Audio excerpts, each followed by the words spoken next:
Welcome back to the channel. You are listening to Sheroy's voice, and this is the One Mic Podcast, episode 11. My brothers and sisters, I need to begin by letting you know that I have woken up with a horrible sore throat. But insofar as I can, I try and be a man of my word. I said I was going to be here with weekly content, and I'm trying to live up to that promise. But please bear with me if I cough throughout the podcast or if I have to stop for a sip of water. I just didn't want to have a week where I don't put anything out in circumstances where I've told you guys that I absolutely will. This podcast is being delivered after Newcastle 1, Arsenal 0, and that was a game that many described as a must-win game that warranted a must-win performance. We got neither. The result was concerning, but for me, the performance even more so. And I thought about it. That's all. That's all I'm going to say about the Newcastle game in isolation, because over the last few weeks, performances haven't been up to scratch for a number of reasons, but we've had, as a fan base, convenient explanations is what I'd like to call them. Whether it's injuries, whether it's referees, whatever it might be, we have had some sort of reason as to why things may not have gone our way. Looking at the Newcastle game in terms of injuries, look at defensive personnel. 3 of that back 4 that started would be our first team. They would be in our first 11. So we can't really be looking at defensive injuries. And in an attacking sense, we had 1 absentee. Everyone else is who we would describe as a first-choice attacker. So we can't look at that. Now, in terms of the referee, we didn't get any sendings off. We didn't get any bookings that we shouldn't have got. And in all honesty, I thought the referee managed the game quite well. There were a few instances where he could have booked players on both sides, but he took them to one side and said, listen, you've done that twice. The third time and you get booked, threw the rule book out of the window, used a bit of common sense, and actually officiated the game quite well. Now, the lack of those convenient reasons, as I call them, means that the tone of the discourse surrounding Arsenal this weekend has taken a turn, and for me, rightly so. That hopefully explains the title of this show. I'm sure that a lot of you, like me, are in various Arsenal WhatsApp groups. I'm in a few with people that I know, people that I don't know, people with season tickets, people without season tickets, domestic fans, foreign fans, and they have been popping off this weekend. But I've noticed some recurring themes throughout. I mean, the biggest recurring theme, my God, are we polarized as a fan base? There isn't much room for much in between, is there? We're either completely out of the title race and there's absolutely no chance of us winning it, or we're far too reactionary as fans and we're not real fans at all, and there's nothing to worry about. I'm going to try and be that conduit and conduct a balancing exercise here using 5 statements that I've seen as recurring themes in all of my WhatsApp groups. And I think this might just resonate with some of my viewers. The first statement of 5 that I've seen quite a lot. What are you worrying about, Sheroy? We're still only 5 behind Manchester City. The first sort of raw emotive response that statement evokes within me is, okay, but Manchester City are on top of the league, Liverpool are. What about them? When did we suddenly go clear of Liverpool? When did we become so good? When did we have a right to be so arrogant that we don't consider Liverpool to be genuine title challengers? When did it only become Manchester City that we ought to be looking at? Did I miss the memo, guys? Liverpool have won the Premier League more recently than us. They've gone toe-to-toe with Manchester City more consistently than us. They've won the Champions League more consistently than us. They have a lot of players in that squad that have done all of those things, by the way. Virgil van Dijk, as an example, is someone that people say Saliba ought to aspire to be like.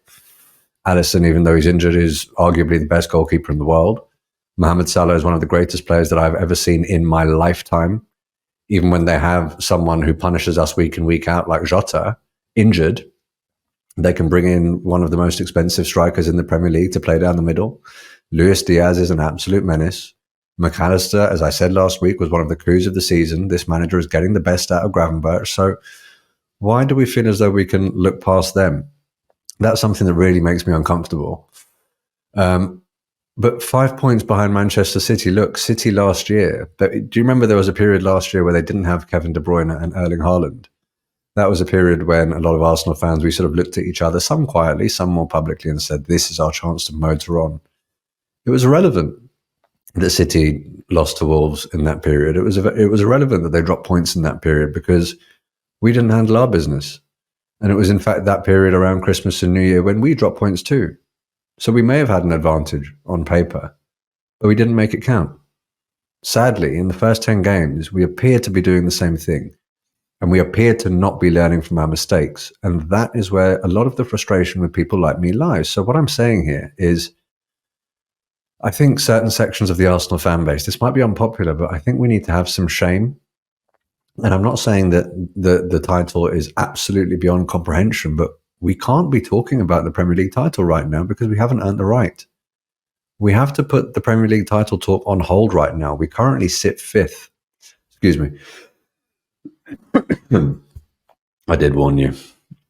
The results and the performances so far this season mean that we have not earned the right to be in that conversation at this part of the season, okay? And the manager says it himself, but in a sort of microcosmic sense when he talks about games. He says you have to earn the right to play your football, and then you have to earn the right to win the game. We as a fan base and as a team have to earn our right to be considered genuine title challengers. So far, we have not done so. So this notion of still only being 5 behind Manchester City and absolutely overlooking Liverpool is neither here nor there. Because regrettably, so far, we have not been handling our business. And I need to bring up this screenshot from Sky Sports just to illustrate the point. I woke up feeling ill, and this made me feel considerably worse. Word for word, okay? If Arsenal are to win the Premier League, they will have overturned the largest points gap to the top, which is 7, at this stage of the season. The biggest points gaps that have been overturned after 10 Premier League games historically. One is from 2002-2003, which was 6 points, Manchester United. The other two, also 6 points, in 2013-14 and 2020-21. The exact team that people are telling us not to worry about being 5 points behind. Manchester City Football Club. People say that the memories of football fans are short because you can forget how good you were 3 or 4 games ago. Well, I would argue that the ultra-positive fans also appear to have relatively short memories because we have actually been in front of Manchester City for 2 years in a row. They've managed to catch us and they've managed to overtake us. Giving them a lead at this stage of the season could be fatal. That's the first statement that I see in those WhatsApp groups, and that's the immediate reaction that it evokes. The second, personal favorite of mine, you guys aren't proper supporters. You have to believe. There is a clear distinction in the English language between belief and hope. Belief is something that, in my opinion, transmits from the players in the club to the fans and not the other way around. And I say that because it can't be for someone like me and people like us to get professional footballers who have made it as far as they have in one of the most competitive professions in the world, people that make more in a week than pretty much all of us would make in a year. It surely can't be for us to get them to believe in themselves. And quite frankly, looking at the messaging towards the back end of last season with Mikel Arteta and Martin Odegaard, quite rightly at the end of the season, being applauded for saying, we're not happy, we're not satisfied, we know we can achieve more. They did believe then. They did believe then, but in the last few weeks, it has looked as though something has happened to their belief in their ability to punish teams going forward. And I think that transmits to the fan base. What I think is happening at the moment is a lot of people are confusing belief for hope. Can a lot of the people that are watching this right now and have seen where we are at the moment say that they genuinely believe that we are going to go on and win the title? If you can, then please let me know what leads to that belief in the comments. But I would like to argue that in actual fact, it's hope, which is fine. That's what we do as football fans, right? We always hope that our team is going to pull something out of the bag. I mean, that's part and parcel of being a fan, but people like me shouldn't be condemned. They're being perfectly candid about what's happened to our belief in recent weeks and months and confessing that it is hope as opposed to belief, given the position that we find ourselves in. I think it would be useful for me to give you a chronology of what happened with my belief, right? So looking at the back end of last season when the manager and the captain gave the speech that I just spoke about, my belief was sky high, man. I believed every word they said, and I believed that this year, this 24-25 season, was going to be our year. And I believed that we were going to do everything we could over the summer to maximize those chances. Everything that was within our control, I thought we would quite honestly try and ensure that we'd cater for the various sort of variables that are beyond our control, but we do absolutely everything within our control to ensure that we get over the line. And I looked at the signing of Calafiori at that stage of the window, and I thought, okay, not necessarily one of the primary positions that I thought we'd have to address, but certainly a position that we need to address in terms of depth. And I mean, what a quality player to bring in, right? Someone that everyone's talking about after the Euros, a coveted player that a lot of other fan bases were after and a lot of other clubs were after. I then see Marino, and I think, okay, look, maybe not some sort of marquee world beater signing, but certainly a natural player in a position that we had to address, and certainly someone that's just come from a winning environment with his international team. Fine, good business. Just one more to get us over the line, in my opinion, and make us really believe, to ensure that in the games where we maybe go one behind or it's 0-0 and people are defending resolutely and things aren't coming off for the more reliable players like Bukayo Saka, for example, someone that can just pull us out of the mud with a moment of magic, that sort of player. But we ended with Raheem Sterling. And a lot of people said, you're being condescending about Raheem Sterling when you say that he couldn't be someone that carries us over the line. I said, okay, fine. I'll reserve my judgment because he has had a very, very sort of decorated career. Let's see what he can do. My belief waned. Now, looking at the way in which we're performing, in fact, let me go back. After Manchester City, after we got that draw against City and the resolve, I think the exact words I used on this podcast were, this team, they just won't let themselves lose, because that's how confident I felt after that game. My belief was probably sky high at that point. Then we concede first against Southampton. We don't really look great leading up to that point. Then we lose to Bournemouth. Then we sacrifice a lead twice against Liverpool. And then we've looked nothing short of, might be too direct, but clueless against Newcastle. And my belief has again taken a hit and it's transformed into hope. I don't think that's unreasonable. I don't think that's unfair. I don't think that fans like me should be getting condemned for feeling that way. I think that's a perfectly natural way to feel by using our eyes. And the reason I bring up the transfer window is, and I want to use a real life example. You guys know I try and do that as often as I can. And I always try and use examples from my life just because it's the easiest way for me to convey my point. I was stupid enough to put myself in a position as a young man where I had to retake certain exams. And when I was preparing for those retakes, I knew I had two options. I chose the wrong option once and learned from my mistake and chose the better option again. The wrong option was, well, I didn't quite get the grade that I wanted, but I have another opportunity. But I've already done a lot of the work to study for it the first time, so I probably just need to top it up a little bit. I can sort of rest on my laurels with the work that I've done previously, and I can just sprinkle a little bit on top and I'll be okay. That didn't work. And I very quickly realized that I had to do all the foundational work again when I was preparing for that new examination, and then some. That is the approach that we should have taken to this summer transfer window. I don't think anyone can rationally look at this transfer window and say that it exemplified the same amount of ambition inside the club and to our competitors as the previous two windows. And when you're trying to catch a gargantuan Man City, when you're trying to ensure that you can finish above a proven Liverpool side with world-class footballers, that is probably what we needed to do. And again, I don't think it's unreasonable to raise that. Belief is something that very often is top-down.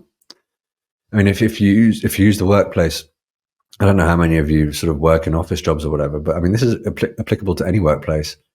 If the senior hierarchy give you the bare minimum that you need to do your job, you're probably not going to fulfill your functions as well.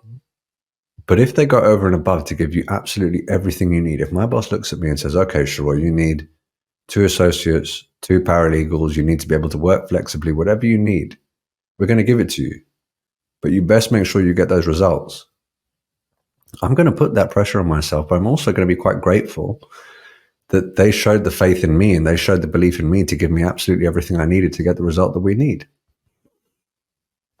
That's all to say that, do you think that the current 11, and maybe even the manager, sat there knowing the length they had to go to in the second half of last season to get as close as they did and still not make it over the line, looking at the additional Champions League fixtures this year, looking at the fact that they just came off an international tournament, do you think they looked at that transfer windows and the additions that came in and said, you've given us absolutely everything we need to be able to smash it this season? Do you think it instilled that level of tangible belief in them?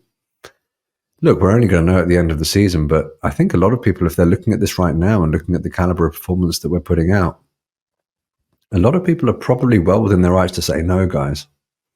They're probably well within their rights to say no. Excuse me again. The third message that I see in these WhatsApp groups, this is another bloody, you know what, let me just get into it. You're being unreasonable. Injuries have decimated us so far this season. Fine. Let's dissect that a little bit, shall we? We have had a lot of defensive injuries, and we've had some attacking injuries. Arteta's statement when we brought in Calafiori said, look, I was well aware of the fact that we were very lucky Saliba and Gabriel stayed fit and available for as long as they did. So I had to address that position, because when people stay fit for that long, you can't imagine that it's going to happen for another season. His exact words, not mine. In fact, the defensive cover and the way that we've addressed the defense is, in my opinion, one of the only reasons that we won at Spurs. Without people like Declan Rice, without people like Martin Odegaard, we were able to take the lead and then protect it well. It's one of the only reasons that we drew at City when we were in a position in the second half where we couldn't carry any attacking threat, understandably so. It's in fact one of the only reasons that I think we drew with Liverpool. I think did we not have the defensive depth that we had, we may not have even been in a position to have someone like Timber, someone like Gabriel, someone like White to be starting in games like that if we hadn't addressed those positions. So, look, it's done its job defensively in many ways. Even though we haven't been as good defensively, it hasn't been as catastrophic as it could have been had we not taken that approach. Why not the equivalent principle up front, though? Didn't we get a bit lucky that Saka was pretty much available for all of last season? Didn't we get a bit lucky that Odegaard was pretty much available for all of last season? Isn't the exact principle that the manager applied to Saliba and Gabriel equally applicable in those positions? Now, a lot of people, when I say that in these WhatsApp groups, they say, no, but we addressed it. We brought in Raheem Sterling. Now, Raheem Sterling, when he was brought in, as I said, I think I said this earlier on the podcast, I sort of reserved my judgment, and I didn't want to be sort of too condescending about someone with a decorated career, quite aside from the fact that I hadn't seen it from him for a couple of years in this league. When I had seen it from other players in this league, I had seen it from someone like Mbeumo from Brentford, for example. I had seen it from someone like Semenyo. I had seen it from someone like Odegaard. Like these aren't mammoth names. But how often have we said we don't need the big name, we need someone who's effective, a la Leo Trossard, someone who can contribute? Do you think that we fell into the trap and we bought the big name? Even though it wasn't for the big price, do you think that with Sterling we bought a name and we bought a reputation, as opposed to someone who's going to positively get us over the line now? And again, the club has created a perception with Raheem Sterling because his entrance video or his announcement video was exactly this. You're going to see the best of me. Now, when you say something like that, we're entitled to expect that. We went 1-0 down against Newcastle on the weekend. We needed a goal. We bought Raheem Sterling as the only attacking option. We looked out of ideas going forward. It looked to me as if it was Bukayo Saka set piece or lose. The game, for the whole game, actually looked like that to me. I don't know if you agree. Ahead of Raheem Sterling, we brought on Ben White. We brought on Zinchenko. We brought on Jorginho. We brought on a sixth former, or someone who would have been in sixth form had he not been given a professional footballing contract. And we brought on Gabriel Jesus. Remember what I was saying earlier about belief being top down? What does that tell you about the belief of the club, the belief of the manager, the belief of the team, and now the belief of the fan base in our only attacking signing? I know a lot of people are going to sit here and say, you're skirting over the issue of injuries. No, I'm not. I'm tackling it head on. We've had a lot of defensive injuries, yes. We haven't coped with them. Sorry, we haven't been decimated by them in terms of results. We've coped with them quite well because of the way in which we addressed it. I'm not deflecting. We haven't had that level of attacking injuries for it to be called a crisis. Losing one player cannot be considered a crisis, and losing one player cannot warrant what we're seeing right now. That brings me on to the fourth statement that I see in these WhatsApp groups, and I saw this in every single one of those WhatsApp groups. The way in which we're performing is because we have to move Trossard to the 10. Don't worry, Odegaard will be back soon. I need to have a sip of water before I address this one. Sorry. Let me read it again. We had to move Trossard to the 10. Odegaard will be back soon. If one attacking absentee, quite aside from the fact that he is one of our best players, quite aside from the fact that he leads the press, quite aside from the fact that he's our captain, if one attacking absentee weakens you so much that it has to result in a wholesale system change that means you look so ineffective going forward, is it not fair to say that that is a problem in terms of the assembly of the squad? Is that a controversial statement, guys? Because there were a lot of people articulating that view in my WhatsApp groups that were getting a lot of stick and were being called improper fans. And I just sort of quietly watched with my popcorn. I do also, in this situation, look at the manager a little bit. Primarily with regard to Kai Havertz's role. Kai Havertz at the beginning of last season, look, he was in midfield. It didn't work. He goes up front as a centre forward, looks good. He goes up front as a centre forward towards the beginning of this season, looks very good.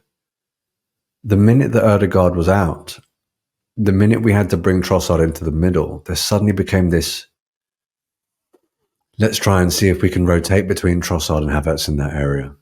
Let's see if we can move Havertz, rotate and move Havertz slightly deeper and see if Trossard can occupy the false 9 and perhaps we can be a bit more unpredictable.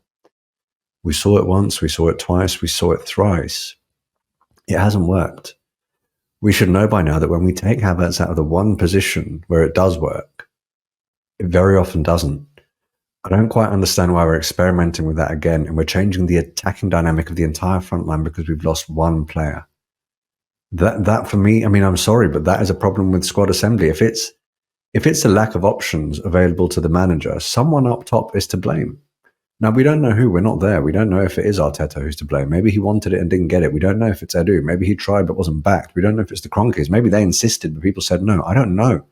I can't point the finger because I'm not there with these conversations, right? But the idea that it's okay because Odegaard will be back soon, and the reason that we're losing to Newcastle and the reason that we're losing to Bournemouth and the reason that is just because we have to play Trossard in there. I'm sorry, but if this was a team that was challenging for the top 4, fine, that sort of stuff would fly. Not for a team that has a credible chance at the back end of last season of winning the title. But I also do need, when I hear that, and I hear that stuff about Trossard, and a lot of people using that to absolve our entire attacking front line, I'm sorry, but yeah, I've just spoken about the manager and the hierarchy, but what happened to player accountability? Gabriel Martinelli didn't have anywhere near the season that people expected him to last year, but you have to level up, man. Because the manager is showing faith in you and the fan base, you know, you are a fan favourite. He has had to level up. And he showed little sort of glimmers of hope this season, but he hasn't done so. And again, against Newcastle, what an indictment of the way in which Eddie Howe perceives Martinelli. Every single time it was, let him go down the outside. He's either going to try and nab a corner off you. He might get some, he probably won't. He's not going to be able to get past you. He's probably not going to get a shot off, and his delivery isn't that great, so don't worry. That's exactly what they did, man. That is exactly what they did. Now, let's talk about Trossard, seeing as he was part of the conversation in the WhatsApp groups. Doesn't start week in, week out. Comes off the bench against Villa. Scores a goal, brilliant goal, which he's done very often, by the way. Celebrates as if to say, yeah, that's what I'm about. Fine, cool. But if you're going to do that and you're going to give an interview afterwards saying, no, I want to start and I believe I'm doing what I need to start, you need to back it up. He's been given a starting run. Look, in one of our biggest games of the season, having just seen what happened to Declan Rice, whether you agree with the rule or not, the guy went and got himself sent off and meant that we had to basically suffer for over a half against the best team in the world. We were against Shakhtar in a game that we could have buried. Kai Havertz could have broken, I think, Robin van Persie's record at home had he taken the penalty. Trossard takes the ball and misses. And then you look at Newcastle, where everyone is looking at you saying, my friend, you need a big performance. That, for me, was his worst performance of the season, including the one where he got sent off. Player accountability. And I'm not just going to hone in on the easy targets, because I don't think that's fair either. Look, a fan favourite, I love the guy, but someone like Declan Rice, for example, he's a fantastic orator, right? And he's super candid after he got sent off, for example, saying, look, it wasn't good enough, it was naive. Whenever we drop points, we're not happy and so forth. Okay, bro, you're our record signing and we love you. You have a chance to at least get us a point with what I think is a relatively simple header to get on target. I mean, I understand to beat the goalkeeper, you might need to put a bit of power on it. It's not the easiest, but last minute of the game and you can't get it on target after Bukayo Saka's done all he can to create that opportunity for you. Player accountability in these situations. I'm sorry, but they need to level up too. And this notion that everything's going to be okay because Odegaard's on the verge of return, has no one heard of the concept of a recurring injury? What if he gets injured again? If he gets injured again, does that mean our season's just done? Does that mean that we don't have to come up with an answer if Odegaard's not around? Or what if it takes him a little while to get back up to speed? What if he can only play for sort of 30 minutes at a time? We have Inter coming up. We have Chelsea coming up. The games after that, I mean, you're looking at Forest. They're ahead of us in the table. Can't turn our noses up at them. We need answers and we need them quickly. And I don't think certain sections of this fan base are doing anyone any favours by constantly offering up excuses that if you look at things rationally, they don't hold weight, guys. They don't hold weight. That was the fourth. And here is the fifth. The fifth statement in all of my Arsenal WhatsApp groups when I talk about the lack of quality and depth. It's difficult to sign someone to be a backup. Why don't you understand that?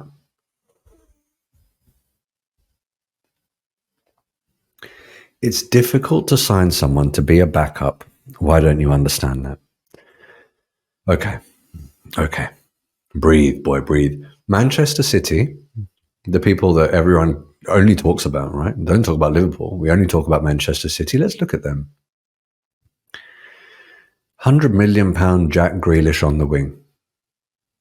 You'd like to think that he starts week in, week out. But they bring in someone like Doku. And even when someone like Doku is injured, even if Grealish isn't available, they can play someone like Nunez on the flanks who looks quite good. For example, Doku came in knowing that he was likely going to be a backup, okay? How often do they have people like Phil Foden on the bench? How often do they have people like John Stones on the bench? Are you honestly telling me that people at Manchester City or the Manchester City fans look at their squad as a first 11 and everyone else as a backup? Guys, we need to get out of this mentality. This is a small club mentality, thinking that you can only have a first 11 or a first sort of 13 and everyone else is just a number 2. No. What we're seeing now is we need players that we can rely upon to step in with a minimal drop-off. And given the amount of games, given the frequency of games, given the intensity of games, given the propensity for injury, you don't pitch it as they're going to be a number 2. You pitch it as, look, you're going to get game time. You're absolutely going to get game time because Martin Odegaard and Bukayo Saka simply cannot play week in, week out in all competitions. So maybe they start all of the league games that they're fit. But then you're going to play in the Champions League games. You're going to play in the FA Cup games. Are you telling me that a club like Arsenal, who are trying to compete on all those fronts, don't have the allure to bring in a backup of the quality like, Mbeumo, Semenyo, the guys that I named earlier? I'm sorry, but these guys would relish the opportunity to come in. And I'm telling you this now. If someone like Semenyo pops up on the left and starts doing for Arsenal what he's doing for Bournemouth, Martinelli and Trossard are going to look at that and go, I need to level up or I'm out. Competition improves standards. I don't think that Raheem Sterling is improving, is improving the standard of this team because I don't think anyone is genuinely afraid of losing their shirt to Raheem Sterling at the moment. And the lack of playing time being given to him by the manager is reinforcing that. Those are all themes that I've had to unpack this weekend in my WhatsApp groups. Okay. Now, the question that a lot of people will ask is, okay, well, where does that leave us? Now, that leaves us, I'll tell you where it leaves us. It leaves us with our backs against the wall. We currently sit outside the top four.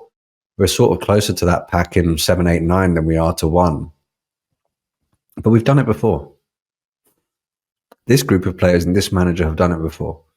Whether it's against Chelsea after that horrible run when Arteta looks like he's going to lose his job, Smith Rowe sort of scores that goal and announces himself in the first team, whether it's post-Dubai last year when everyone said we were going to be a top 4 battle because our only attacking options were really down the middle, Kai Havertz, Eddie Nketiah, with Jesus sort of in and out of injury.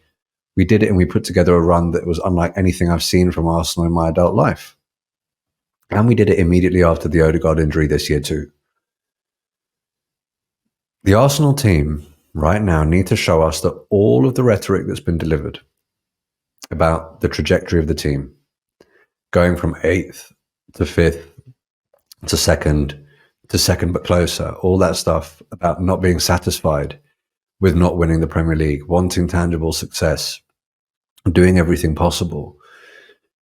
They need to show us that they weren't empty words, because, guys, that performance against Newcastle, there wasn't a single moment in that game.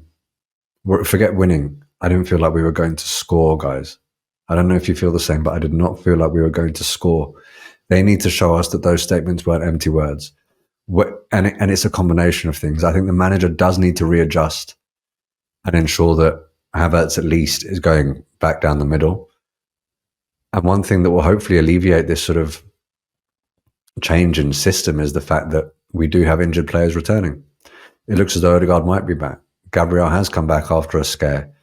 Timber does look like he's back and returning to somewhere near full fitness. It looks as though Ben White probably wasn't available to start the last game, but he did play, and hopefully he can start the next one. Saka has been out, but he's coming back. We need to step up. The manager needs to address the system, but the players need to step up in terms of what I was saying earlier, player accountability.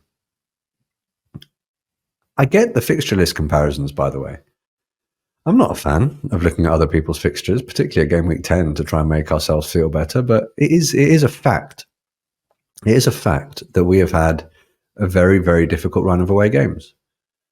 And even some of the home games that we've had have been towards the sort of upper end of the difficulty scale. But we have 2 more in the immediacy. Inter and Chelsea, we have 2 more in the immediacy. We can't just be writing off results until the international break and looking to regroup. And yes, if we compare it to Liverpool and if we compare it to City, their fixtures are going to mount up too. They're going to go through difficult fixture patches too. And they have dropped points against teams unexpectedly too. I understand that. My point here is that none of that matters if we don't get the 3 points. In the same way that winning is all about momentum, you can build a losing momentum too, where you find it hard to get out of that rut. We've gone 3 games without a win now. We cannot make it 4, and God forbid we make it 5. God forbid we make it 5, all right? I mean, if you're looking at, excuse me, if you're looking at injuries, for example, yeah, we've had a lot. City have a lot too, which is why they also lost to Bournemouth. Liverpool, look, they've had Chiesa out, but he's not in their starting 11. Jota's notable, but that's an area where they do have depth, all right? They didn't strengthen much in the window. They only bought Chiesa and a goalkeeper for next year. It would take a lot of luck on their part for them to be able to keep their squad as fit and healthy as they have so far. So look, something might happen down the line for them too. But we honestly can't be looking left and right. If you want to succeed at anything in life, you cannot be looking left and right. You have to be looking inward. I said the same when people were complaining about the referees. I'm going to say the same now. Because right now, where we are, the only sort of positives that are actually being offered in these WhatsApp groups is nothing other than a hope that something goes wrong elsewhere and a hope that something good happens with us in the imminent future. We need to see something tangible to ensure that that hope, again, regenerates into belief. And Arteta said this when he was speaking about Ethan. He said, we need to build a player brick by brick. Guys, park the title talk. We need to do the same with our Premier League campaign. We need to rebuild our Premier League campaign brick by brick and see where we end up right now. Because I think, in all honesty, if we're sitting here talking about being credible title challengers and showing that much chest, I can't describe it as anything other than shameless. And rival fans will do the same. But I do have a message to rival fans. Yeah? Enjoy it now. You're enjoying it in the WhatsApp groups. You're enjoying it online. You're enjoying it on YouTube. One thing that I've learned over the last 2 years, don't go too early. Yeah? Don't go too early. Because we might have short memories when it comes to our team. We don't have short memories when it comes to you lot and the abuse that you lot dish out. We have long memories when it comes to that stuff. All right? Brings me to the final segment of the show. As ever, wrong answers only. Last week, what will Eric Ten Hag's next job be? I always try and read out a winner and a runner-up. These did put a smile on my face. And they were from two regulars on my channel as well. I love the fact that I can now look at the handles of people in the comments and actually recognize them. This might sound sad, but I feel like I'm building an online community of not people that I would call subscribers, but people that I would call genuine mates. So thank you for that. Swedish Guna 6339, one of the regulars, says, Ten Hag has just landed a huge contract, becoming the new face of the Head and Shoulders shampoo. When I asked the question, I knew someone was going to bring something up about his hair, or lack thereof. Mayor Adam West as well, another regular, came out with, he's going to go and get the Brazil job so he can keep working on that task for getting Anthony his Ballon d'Or, which I thought was funny. But this week's winner, another regular, always in the comments, much love, Terry. Terry Hoskin, 3739. He says, it would be rude to speculate. Rude spelled R-U-U-D. I'm a lawyer, man. I love my wordplay. That was wrong answers only. And last week, I actually forgot to read out the question for the following week. So I'm not going to make the same mistake this week, despite the fact that I'm ill. I had this a lot this week. Wrong answers only. All right? Wrong answers only.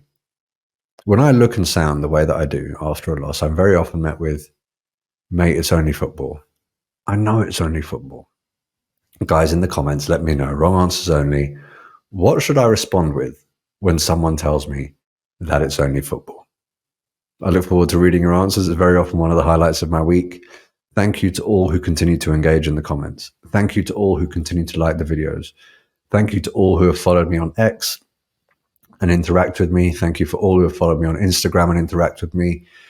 You'll see that, look, I'm at week 11 of uploading right now, and I'm still doing absolutely everything I can to respond to every post on X, to respond to every DM on Instagram, and respond to every comment that you guys give me on YouTube. And that is because I appreciate every single one of you. For anyone that's watching and hasn't been able to subscribe yet, please do engage with the video. Please do engage with the channel. It means a lot. It makes it far more feasible for me to introduce new content to the channel. I've got some big, big ideas for it. But to get there, I need the help of the community. We're on the road to 5,000. I would love to get there before the end of the year. If you are someone that watches regularly but hasn't subscribed, help a brother out. You've been listening to Sheroy's voice. This is the One Mic Podcast, episode 11. Until next time, my brothers and sisters.